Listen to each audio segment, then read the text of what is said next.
Hey everybody, I've got a really cool product to tell you about today. It's called Topaz Impression, and it's a really great way of adding some unique styling to your photos and your digital art. It should take me about 8 minutes, and it should be pretty quick. So without further ado, let's get started. Alright, so here I've loaded Topaz Impression. As you can see, it starts with an image. This is the default that comes with the application. We're not going to use this today. I'm going to use one of my own images. Now, typically you would load a photograph in this, but since I'm not a photographer, I'm just going to load up one of my artworks. And to load something, you just go up to the top menu here and select Open, and then find your file. And I'm going to use my iguana coffee image. And you can see here it loads the image, and then it starts to immediately apply, I think, this first preset up here, which is Charcoal 1. We'll get to the presets in just a minute, though. A couple of things to show you first.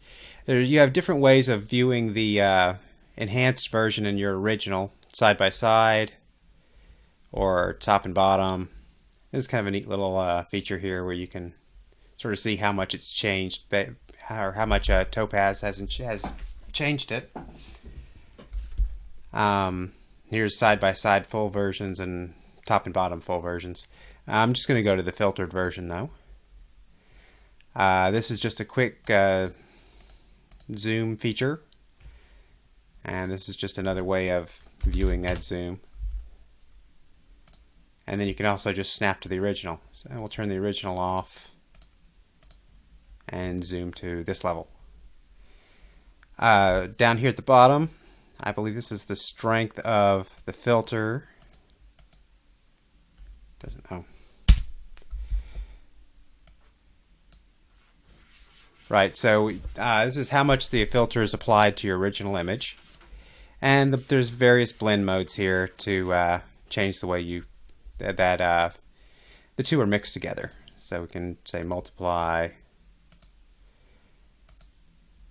screen.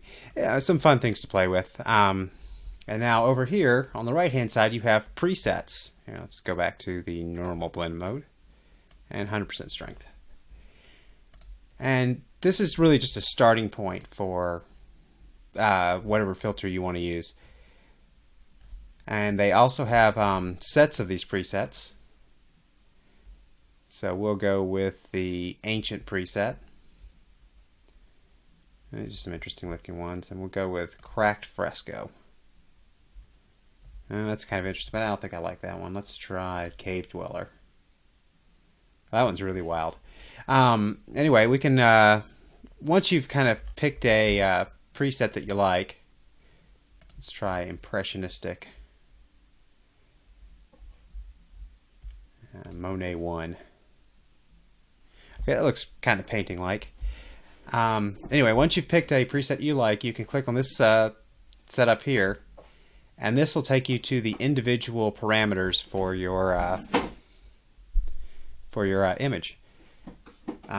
You can pick like your brush style. You can pick maybe a finer brush,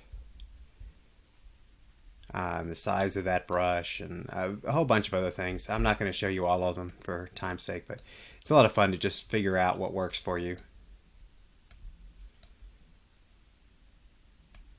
Let's see, we'll make a... Whoa, that's a little bit too extreme there. Alright, stroke length.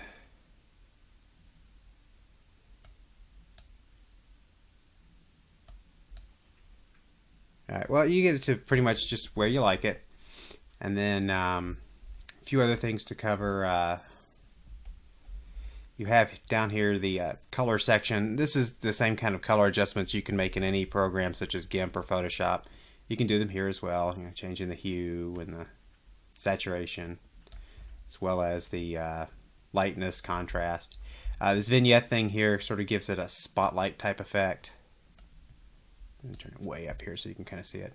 So as if, if you're looking at it under a concentrated light. Light direction I think applies to this texture stuff down here. Now for texture is what you do to kind of give the image a look like as if it was painted on a canvas. I like this canvas 3 here. You can't really see it just yet until I turn the strength up. Turn it way up. And reduce the size a little bit. And now this looks like it was really painted on a canvas. I mean, this would fool a lot of people. Now my signature down here has been kind of destroyed, but the rest of the image is looking pretty good. When you get to a point that you like, you can save the preset so you can apply this to other images of yours. And this is kind of is a way of working towards a consistent style. So you just click the plus button up here and pick a place to save it and give it a name. I'll call it My Impression 2 for this one.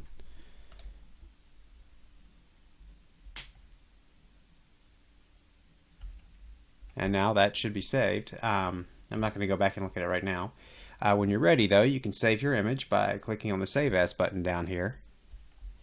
And I've saved this one before. As you got to be careful when the first time you try to save it. This is what I got, and that was the original name of the file, and it would overwrite the original file, and I don't want to do that, so I gave it a new name. Coffee Iguana Impression. Save that, and it's going to replace one that I did earlier. Okay, and now I can go to my desktop and have a look at the file. Okay, so here's the original, and then here is the enhanced version. And you can see it's definitely got a much more painterly look to it. So I've experimented with this a little bit with a few of my images, and here I have one that I uploaded last September of a Beechcraft Staggerwing. And I actually sold a print of this within just a few weeks, and won a few contests as well. So it's successful. I mean, I'm probably not going to use this for most of my images, but it's sort of an interesting thing to do every once in a while. So if you want to try Topaz Impression, in the description of this video there will be a link to the Topaz site, or if you want, you can I have a forwarded link here from my blog. You can go to www.introvertartist.com/impression, and it will take you to the site. And from here you can buy it. Now, in all honesty, that is an affiliate link, so I will get a small commission if you do happen to buy Topaz Impression within the first 30 days of visiting the site. So if you like this video and you'd like to see more, or read my articles, or even see some of my latest art, you can always follow me on Facebook at www.facebook.com/The Art of Daniel Eskridge.